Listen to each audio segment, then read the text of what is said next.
The Uganda Communications Commission is obliged by Section 5K of the Uganda Commission Act 2013 to promote and preserve the interests of consumers and operators on the quality of communications and services and equipment.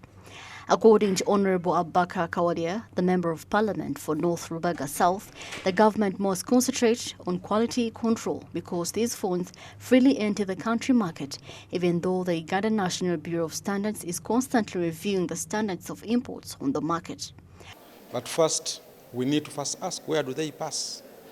Don't we have the UNBS in this country, the one that is supposed to regulate the issues of quality control? Which work are they doing?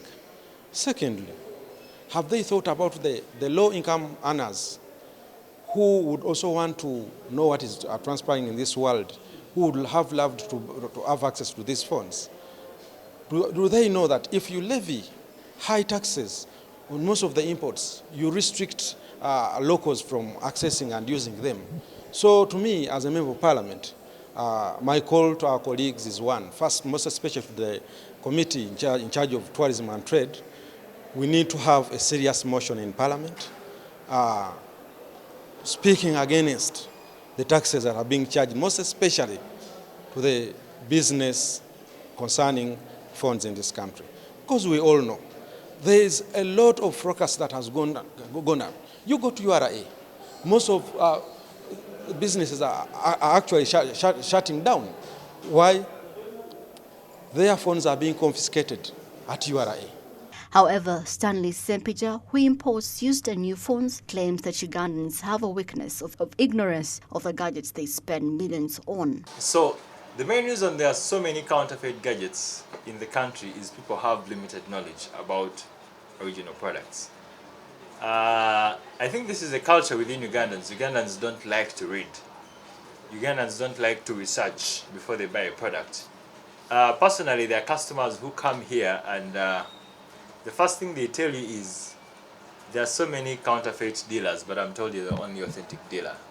The other argument against counterfeit gadgets is that they are cheaper than the original, which is why most Ugandans hurry to buy them. Unfortunately, there are not so many second-hand phones. So the government has to choose between importing in second-hand phones, which also have their own problems, or going for cheaper but what we would call less durable phones.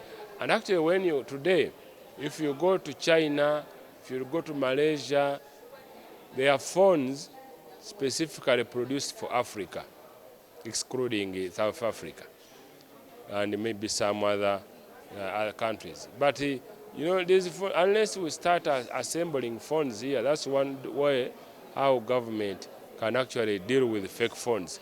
Give incentives to manufacturers of these high-end phones so that they don't only bring employment here, but they also help us solve the issue of these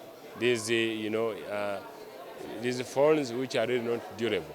But of course, even among the less durable phones, there must be a limit. There are phones which are being advertised. This is 20,000. I've ever tried to buy one at 30,000 to see how it works.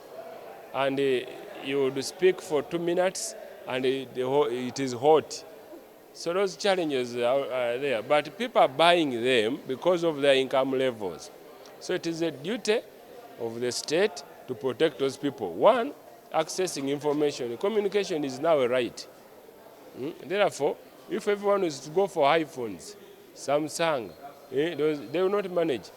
So unless there is another way how government plans to avail these durable phones cheaply on the markets. Unlike a vehicle where someone can choose not to have the latest, a phone you must have. It is a must. You must have a phone. It is estimated that over 180 million counterfeit mobile phones are sold globally per annum, representing a potential loss of 45 billion euros to legitimate device manufacturers and governments. Masika Tsime, Jerome Sonko for Smart 24 Business Today.